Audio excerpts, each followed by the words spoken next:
Today we're reading Silly Goose's Big Story by Kasza.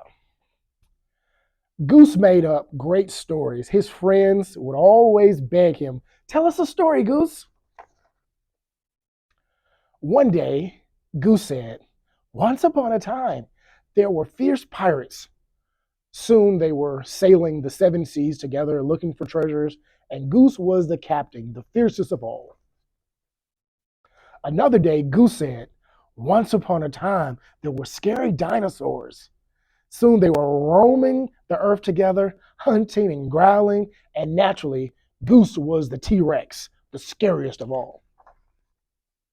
Then another day, Goose said, "Once upon a time, there was a mighty king. Soon they were marching through the towns and hills together, conquering the world. And who got to play the king? The mightiest of all, why, Goose, of course." "Wait a minute, Goose," said Beaver. "You always play the hero. Why can't we take turns?" "Yeah," said the porcupine. "I'd like to be a hero sometimes." "Me too," said the squirrel. "No way," said Goose. "I'm always the hero. Come on, keep marching." "That's selfish," said his friends. But Goose wouldn't give in. "They're all my stories, so I'm the hero," he insisted. They were so busy arguing, they didn't notice that someone was listening. Suddenly, a big wolf shouted, "Hello, lunch!" They all screamed and ran. Poor Goose tripped on his royal cape. Wolf scoffed him up in an instant. So you're the hero, huh?" Wolf chuckled. "More like a hero sandwich to me."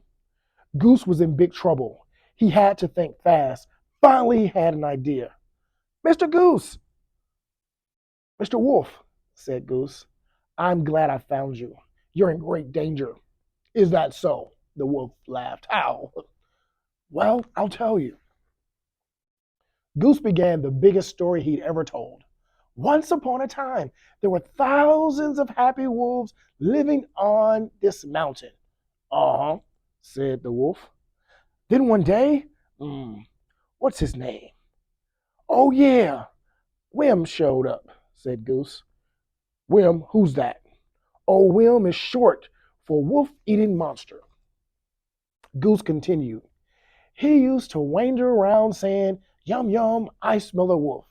And when he found one, he popped it into his mouth like a peanut." "You're lying," said Wolf, but he looked worried. "It's true, Mr. Wolf," said Goose.